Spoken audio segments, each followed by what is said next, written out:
Thanks for joining us here on the Oil and Gas Report, brought to you by Katch. We are coming to you from the floor of the Global Petroleum Show in Calgary. It's only held every 2 years, so it is understandably massive. People have come from all over the world to attend this show. Our next guest didn't actually travel that far, did you, Jeremy? No, just down Highway 1 from Medicine Hat. Jeremy Thompson, you're the acting mayor of Medicine Hat right now? Yes, correct. Yeah. And so, just so there's no confusion, you're also here representing a company as well. Yes, I work in the industry. We're part-time councillors in Medicine Hat, or we're still aldermen until the end of this term, but we do take turns as acting mayor, and right now this summer it's my turn, and so I'm here with two hats on. I'm here representing the city in our oil and gas business, and the company I work for during the day, Exterran. Okay, so tell me about the industry around the Medicine Hat area. Medicine Hat, we have a mixture of gas and oil, some heavy oil. The city itself is in both the gas business and the oil business, and we do have properties in southwestern Saskatchewan also. So typically it's dry gas in the area, so it's definitely in a little bit of tough times with the price being where it is at. So.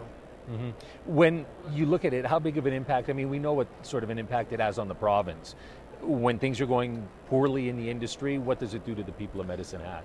We see a lot of our people work outside of the city. They're going away and they're working in, like right now, in the Estevan area or up in the northern part of the province in Fort McMurray, or the northwest part of the province in northern BC, because the skills and trades they had kind of aren't needed right now in the Medicine Hat area. So the companies are moving them to these areas, but they're continuing to stay at home and live in home in Medicine Hat, as obviously our taxes and utilities are cheaper, and you know, the housing prices aren't quite what they are in some of the other areas where the industry is really booming. Now, when you come to a show like this, what is it that you're looking for? Don't worry about the company side of things. We understand that, but as a politician, what is it you're looking for here?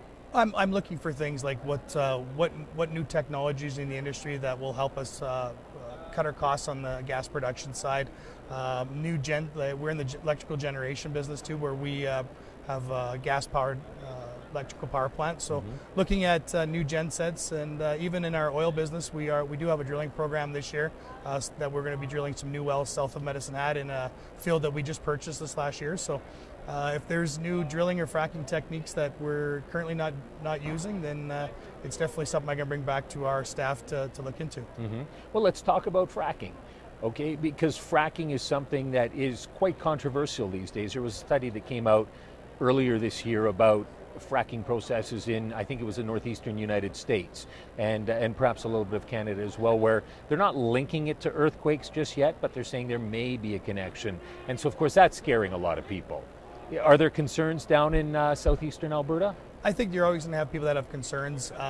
You know, the 61,000 people in Medicine Hat are very, very connected to the oil and gas industry. If they're not working in the industry, they have family or friends that work in the industry. So people in Medicine Hat are pretty knowledgeable of what's going on in the industry, and the city, when anything that we do, we're try to be very open and transparent with what's happening, especially in our properties close to the city.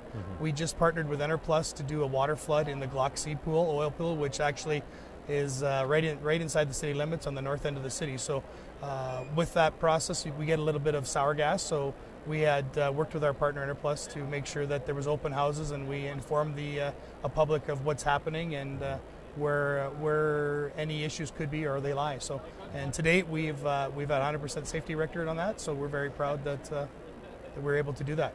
Well, it's interesting when you look. I mean, obviously, your community, Calgary, Alberta as a whole as well.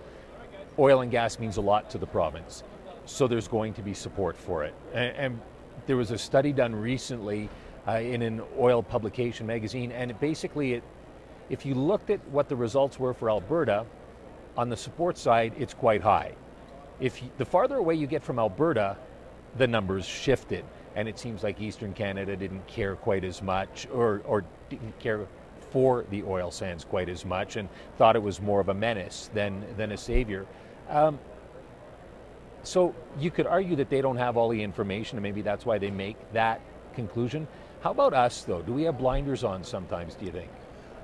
I think some days we need to do a better job on the PR and the marketing aspect. That you know, we need to make sure that Eastern Canadians understand the benefits of having a strong economic opportunities in Alberta and Saskatchewan that we do make a lot in transfer payments to Eastern Canada. I think it's something like $6 million per Albertan every year goes to the federal government that doesn't come back to Alberta. So we're roughly 2.5 million people or 3 million people. That's a lot of money that doesn't come back to the province that's generated by our economic opportunities. So if we can get the East on board, and I think with a Western Prime Minister that's going to help, and we just need to continue to work with our fellow Canadians out east to show them that what's happening here is good for the whole country. I was at an economic development conference a few years ago in New Brunswick, where they were talking about switching from heating oil to natural gas, and something that the City of Medicine Hat has done since 1900, and they're patting themselves on the back, and at the same time looking at Alberta and saying, hey, you guys, what are you doing out there with a cautious eye? But they have natural gas out there. They're producing oil in the ocean, offshore. So it's convincing the people in between the Maritimes and Alberta that as a whole, as a country, this is helping us. So my question for you is, yes, I acknowledge that they have to be better informed, but do you think we see dollar signs and they're firmly planted on either side of our head so that all we're doing is looking straight ahead? I think some days, yeah, we do. We're definitely worried about our own backyard first. So, but we have some great people that work in this industry here in downtown Calgary. I was able to talk with Jason Fleury yesterday from Penn West. What Penn West is doing, and he's traveling the world now, boasting about his company and what we're doing in Alberta. So we have the people here in Alberta that are looking at that and trying to open up eyes, not just in Canada, but across the globe. So great. Well, thank you very much for your time today. Well, thank you. Certainly appreciate you spending time with us here on the Oil and Gas Report, which is, of course, brought to you by Katch.